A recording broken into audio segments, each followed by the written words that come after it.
Hello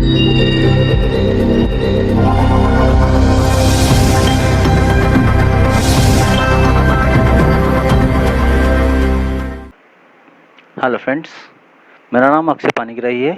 आज हम discussion करने वाले हैं IBPS RRB PO and clerk का नोटिफिकेशन जो आउट हुआ है। ठीक है, ये वीडियो प्रेजेंट कर रहे हैं कॉम्पिटिटिव एज की तरफ से। टोटल नंबर ऑफ वैकेंसीज जो RRB ने आउट किया है इस साल 2020 के लिए, दैट इज़ योर 9698। ठीक है, तो इस वीडियो में हम नोटिफिकेशन के बारे में डिटेल से डिस्कशंस करेंगे। होप आप सभी ने नोटिफिकेशन पढ़ लिया होगा IBPS साइट से। जो नहीं पढ़े हैं, वीडियो देखने के बाद आपको कम्प्लीटली ओवरऑली आइडिया हो जाएगा। स्टिल आपको कुछ कन्फ्यूजन होगा, डाउट्स होगा, तो मैं ऑफिशियली लिंक्स आपको प्रोवाइड करा दूंगा। आप वहाँ से भी डाउनलोड करके PDF देख सकते हैं। इवन आप कुछ भी और डाउट होगा तो कमेंट सेक्शन में कमेंट करने से मैं रिप्लाई भी दे दूंगा। चलिए वीडियो शुरू करते हैं। तो बेसिकली ये जो फॉर्म फिलअप आपका शुरू हुआ है, तो ये आपका नोटिफिकेशन आउट हुआ था 30 जून, मतलब कल से। ठीक है, और आप 1 जुलाई से आपका लिंक्स एक्टिवेटेड हो गया है फॉर्म फिलअप करने के लिए। देखिए, दो चीज़ आपको याद रखना है कि फॉर्म फिलअप कब से शुरू हुआ है और लास्ट डेट कब तक है, क्योंकि ऐसा ना हो कि आप लास्ट डेट भूल जाएं और डेट चला जाए। सो जो आपका डेट लास्ट डेट है दैट इज जो 21 जुलाई। ठीक है, सो और एक चीज़ यहाँ पे याद रखिएगा कि इसके लिए लिंक्स ऑलरेडी एक्टिवेटेड हो गए हैं, तो जितना जल्दी हो पाए उतना जल्दी आपको इसको फिलअप करना है। डेट आज से शुरू हुआ है, 1 जुलाई से शुरू हुआ है और 21 जुलाई तक इसका फॉर्म फिलअप चलेगा। ठीक है, चलिए बाकी जो भी है देख लीजिए। ये 12 अगस्त आपका PET ट्रेनिंग के लिए जो बच्चों को दिया जाता है, ठीक है, उन बच्चों के लिए है।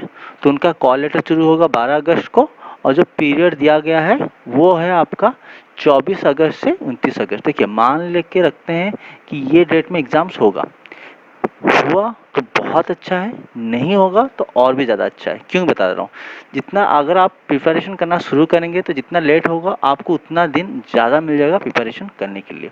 तो मान लीजिए आप जितना जल्दी प्रिपरेशन फॉर्म फिलअप करेंगे उतना जल्दी आप पढ़ना शुरू भी करेंगे।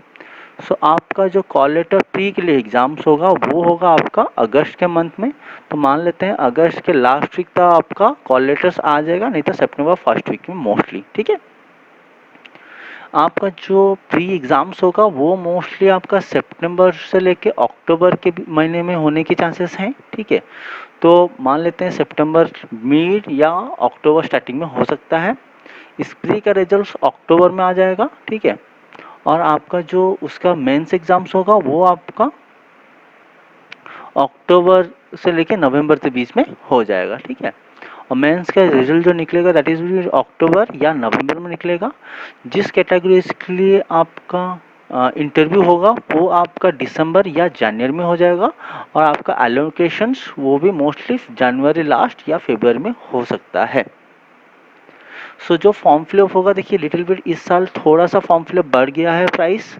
जो SC ST कैंडिडेट्स थे वो लास्ट 100 रुपीज़ फिलअप कर रहे थे, इस साल वो 175 देंगे। और अदर कैटेगरी जैसे जनरल या OBC है, इस साल वो 850 देंगे। ठीक है, थोड़ा फीस बढ़ा हुआ है।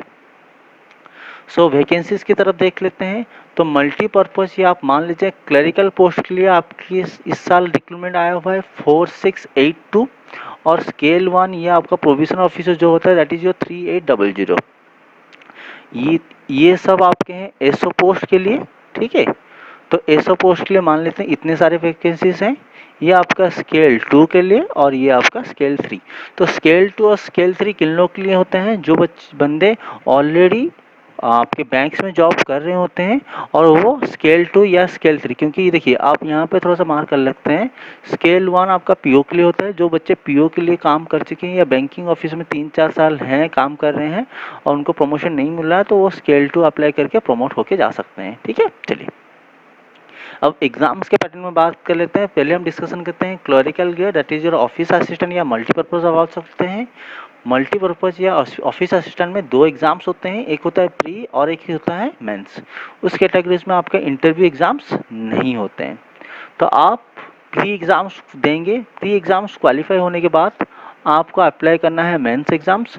तो मेंस एग्जाम्स के बेसिस में आपका सिलेक्शन या रिजेक्शन होगा। क्लियर, चलिए एग्जाम्स के बारे में थोड़ा देख लेते हैं। प्री के एग्जाम्स आपका रीजनिंग के 40 क्वेश्चंस आएंगे 40 मार्क के लिए।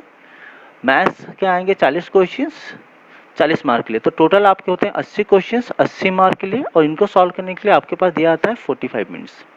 अब बच्चे यहाँ पे मैक्सिममली कंफ्यूज होता है कि सर किस सेक्शन में कितना टाइम देंगे। देखिए यहाँ पर रीजनिंग्स और जो क्वांट सेक्शंस होता है, आप रीजनिंग को मैक्सिममली बच्चे बोलते हैं कि सर 20 मिनट दे सकते हैं, और क्वांट में आप 25 क्वेश्चन दे सकते हैं, पर मैं कंप्लीटली बोलूँगा ये गलत है। आप ऐसे मत करिएगा, जो सेक्शन में आप मैक्सिमम क्वेश्चंस अटेंड कर सकते हैं, जैसे सोच लिए अगर किसी बच्चे का मैथ्स ज़्यादा स्ट्रांग है तो मैक्सिमम टाइम उसमें दीजिएगा, सो दैट आपका जैसे ज़्यादा से ज़्यादा क्वेश्चन बन सके।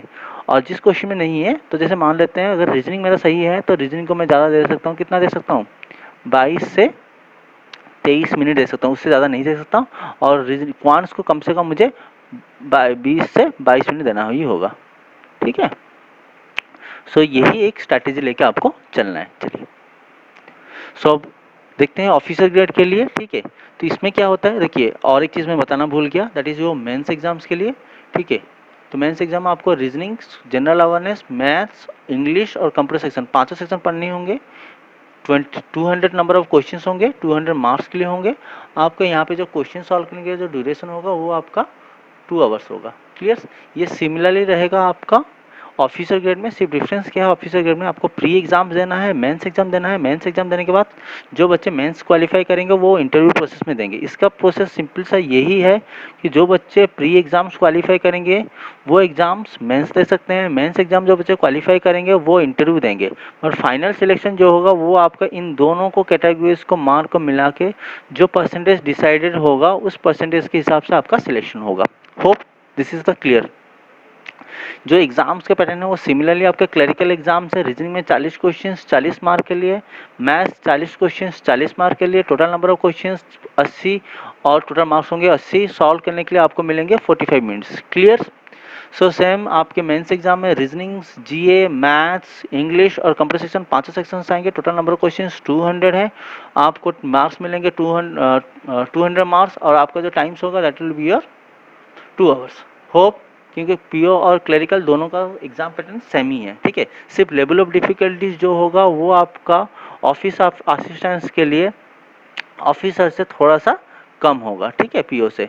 और कटअप ऑफिस असिस्टेंट का थोड़ा ज़्यादा जाएगा as compared to officer PO के लिए, ऑफिसर स्केल 1 के लिए, ठीक है। क्राइटेरिया आप सभी को पता होगा, थोड़ा सा एज क्राइटेरिया सिर्फ आपको याद रखना है। कम से कम मिनिमम आपका एज होगा 18 साल से लेकर 28 साल तक होना जरूरी है, और पीओ जो है आपका 18 साल से लेकर 30 साल के अंदर होना जरूरी है, ठीक है। और जो बच्चे स्केल 2 के लिए अप्लाई करना चाहते हैं वो 21 साल से लेके 32 ईयर्स होना ज़रूरी है, और स्केल 3 के लिए 21 ईयर से लेके 40 ईयर्स तक के लिए।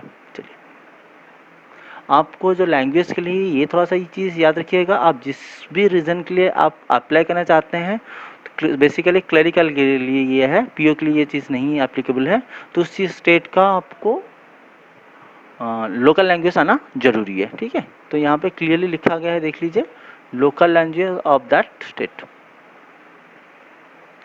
और ये कुछ एक्स्ट्रा रिलैक्सेशन है, एस सी के लिए 5 ईयर्स, ओबीसी के लिए 3 ईयर्स, पीडब्ल्यूडी के लिए 10 ईयर्स का आपका है, और एक सर्विसमैन के लिए भी एज रिलैक्सेशन कुछ दिया गया है। चलिए तो सिलेबस की तरफ आ जाते हैं, क्योंकि ये सबसे इंपॉर्टेंट चीज़ यही है कि आपको पढ़ना क्या है। तो पहले आप किसके लिए पढ़ेंगे, प्री के लिए पढ़ेंगे या पहले आप मेंस के लिए पढ़ेंगे। तो देखिए मैं सिंपल से आपको बताऊं, आपको साइमल्टेनियसली दोनों सब्जेक्ट के लिए पढ़ना होगा, प्री के लिए भी पढ़ना होगा और मेंस के लिए पढ़ना है, मतलब ये पांचों सब्जेक्ट आपको आज से ही पढ़ना होगा। हाँ, चीज़ ये है कि आपको प्री के लिए ये दोनों सेक्शन पढ़ने होंगे और मेंस के लिए आपको ये पांचों सेक्शंस पढ़ने होंगे। और ये आप पांचों सेक्शन को फोकस करेंगे तो आपका प्री ऑटोमेटिक क्लियर हो जाएगा, क्योंकि ये पांचों सेक्शन में आपका प्री का भी सेक्शंस आता है। Hope this point is clear.